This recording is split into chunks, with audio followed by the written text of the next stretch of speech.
Steve. So this is LiftB. We're going to start with our same side step ups. So we need, for this workout, we need a bench, a step, dumbbell, kettlebell, and a band. Okay? So we're going to start with our same side step up.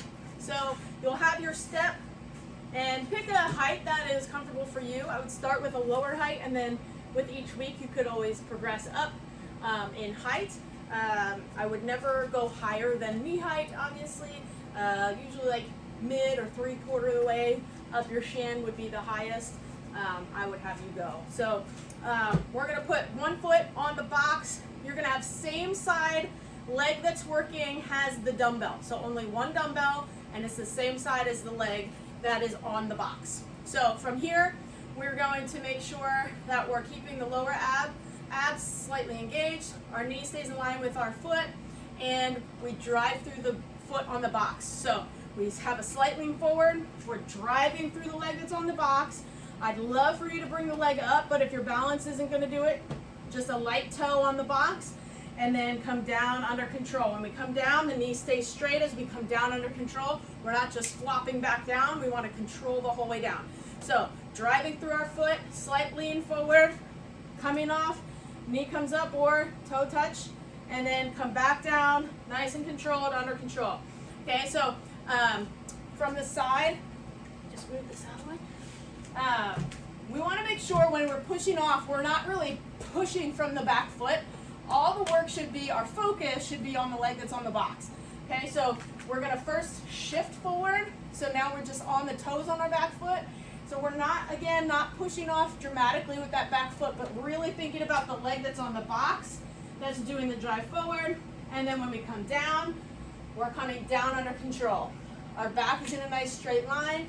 Drive through the leg on the box, come up, and then come down under control. Okay, so we want to do 8 to 15 on this leg, and then we'll switch to the other side.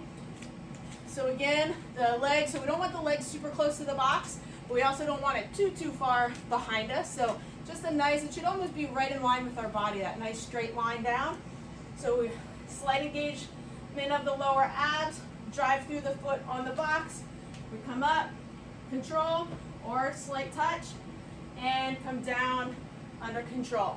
Again, if your balance is a little bit tricky with this one, do this by a wall, and you can lightly use that other hand to touch the wall so you can smoothly go up and down and build the strength appropriately. So 8 to 15 on each leg, and then we're going to be doing swings with a rotation at the top. So what I mean by that is we're going to come through the legs. When we come up, we're going to rotate our hands.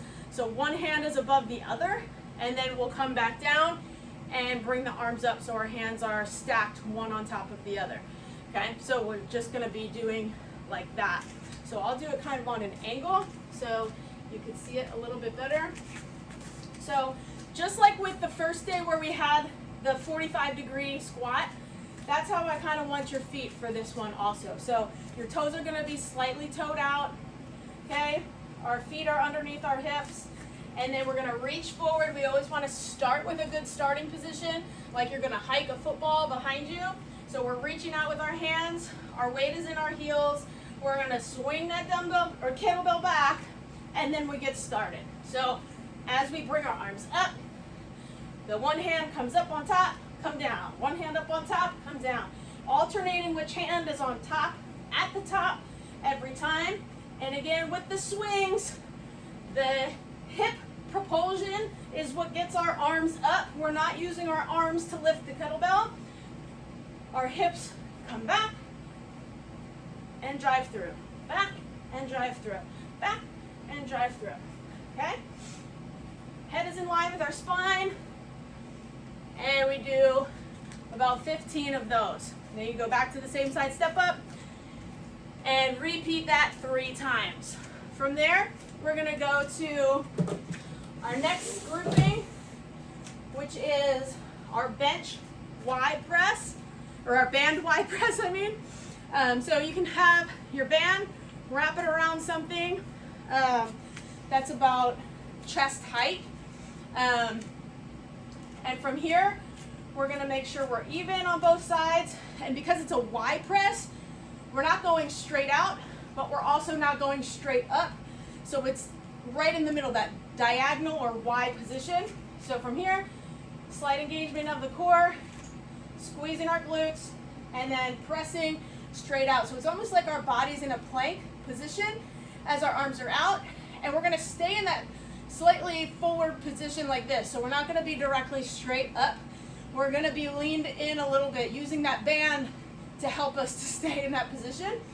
And then you're really gonna feel that in your core as you press up and out, come back in under control, press up and out, come back in under control.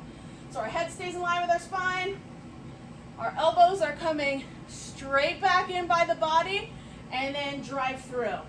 Come back in under control, and drive through. So again, you can do 8 to 15 reps of this. Nice and controlled, we don't want to go too fast, and especially when we come back in, we want to go nice and slow, okay? So 8 to 15 band Y presses, and then we're going to do, they're called bench bird dog rows. So you're going to be on your bench, and so you have two options for this one. So you're going to be on an all-four position. You can start by just doing the arm, and then if you want to add the leg, you can add the leg, but that would be the progression, okay? So first is our body's in a nice straight line. Make sure you're not super arching your back here, but you also don't want to be super rounded. So we want to find something right in the middle. The lower abs are engaged. Our body is nice and straight. We bring the arm off the side, and then you could start doing a row from here. So now you have that 3-point row. Your core really has to work. If you want to make that more challenging, you're just going to take the opposite leg of the arm that's working, and you're going to straighten it out. So from here, I would bring that left, so if my right arm has the dumbbell, my left leg is going to straighten out, and we want to make sure we're not shifting or anything like that. We just want to extend that leg straight out. So now our core really has to work hard to stabilize here. We bring the arm off the side of the bench, and then we do our row from here. This is really going to challenge your balance and your core strength. So again, if you feel too wobbly, put the knee back down and just do the arm until you get comfortable with that, and then you can do with the legs straight out. So from the other side, again, you'll do anywhere from 8 to 15 reps, okay? So you could start by making sure we're not super arching in the low back or grounding. Our core is engaged, okay? So we want to have the arm in a straight line. Our knees are directly under our hips, shoulder under our wrists. Bring the dumbbell out to the side and row. So we have that good core control, and we're getting our row in. If you want to make it more challenging, extend the opposite leg and repeat. This one is really good for the core and stability, and then of course you're getting the strength with the row. So we go back and forth between the Y band press and the bench bird dog row, and then we go to our next grouping, which is our static lunge with a calf raise. So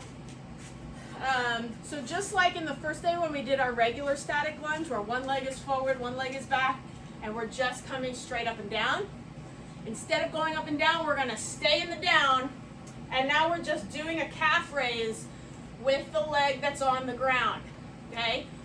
So we want to do about 15. So when we're in this position, again, if you need to hold on to something to keep your balance, you can do that.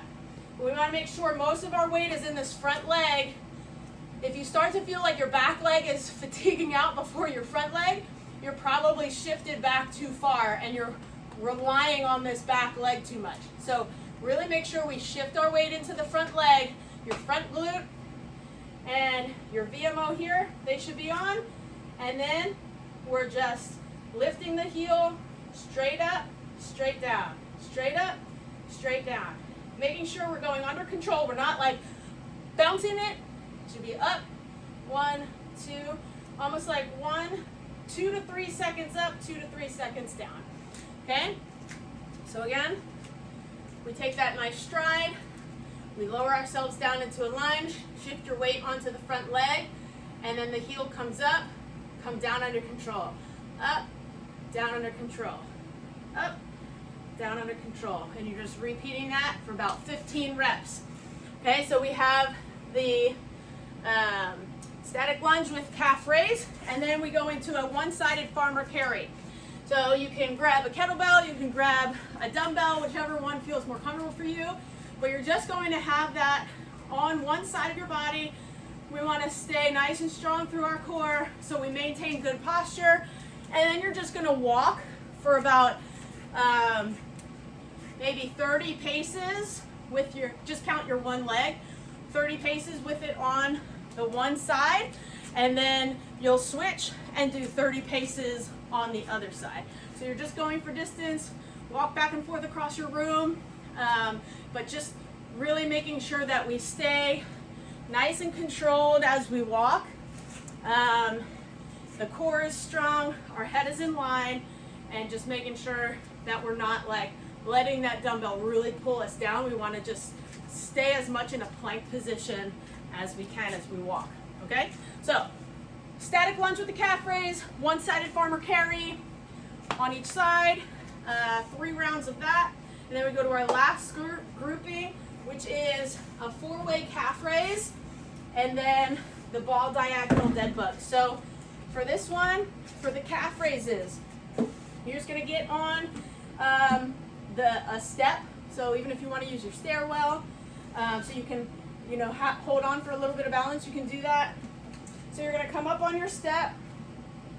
So we have just the balls of our feet are on the step. Our toes are straight ahead. Our feet are straight ahead and they're right underneath our hips. We're not going with a wide stance, but they don't have to be touching either. So from here, we're just coming all the way up and then down just below. You don't need to come like all the way down to the floor or anything like that. You're just coming below that even space. Okay, so we start here, we go up, we come a little bit below neutral, and then come back up. And when we do, we're just going nice and controlled both directions. Slowly up, slowly down, pressing through the balls of our feet. And you're gonna do, maybe start with 10 for each, and then if you wanna increase, you can increase from there. If you might only get a few and be like, my calves are on fire. If that's the case, just take a little break in between if you want to, but do about 10 with your toes pointing straight ahead. Then we're gonna toe out, so we're almost in that like 45 degree like we did earlier, and we're gonna do 10 that way. So straight up, straight down, straight up, straight down, nice and controlled. Our body's in a straight line. Okay, we don't want our butt sticking back out. So we do 10 straight forward, 10 with toes out. Then we do 10 with toes in. So we're more pigeon-toed here. And we do 10 of those. And then you're gonna do toes back forward, but now your knees are gonna be bent and just your heels are lifting up, but you stay in that bent knee position the whole time. So the other 3 really work your gastrocs. This one works your soleus. Both are calf muscles and both are important with running. So we want to make sure that we hit all of those. So those are your 4 ways. Toes straight ahead, toes out, toes in, and then straight ahead again, but knees bent. Okay, so we have the 4-way calf raise, and then we go to our last exercise in this grouping, which is the ball diagonal dead bugs. So we did those dead bug heel taps in the first day. So this one, hopefully you can see it. So let's say I have, my legs are up in that dead bug position, my right knee is pushing into the ball and my left hand is pushing into the ball. And then my right arm and my left leg are going to be going out on a diagonal. So instead of straight back, they're going to be going more on a diagonal as my other side is pushing into the ball. So you're going to do all 8 to 10 or 15 reps, whatever you're feeling. You're going to do all reps on one side, and then you'll switch to the other. So knees right above the hips. Left knee now is pushing into the ball. Right hand is pushing into the ball. They just keep pushing. And then the opposite sides are now going to go on the diagonal, reaching out.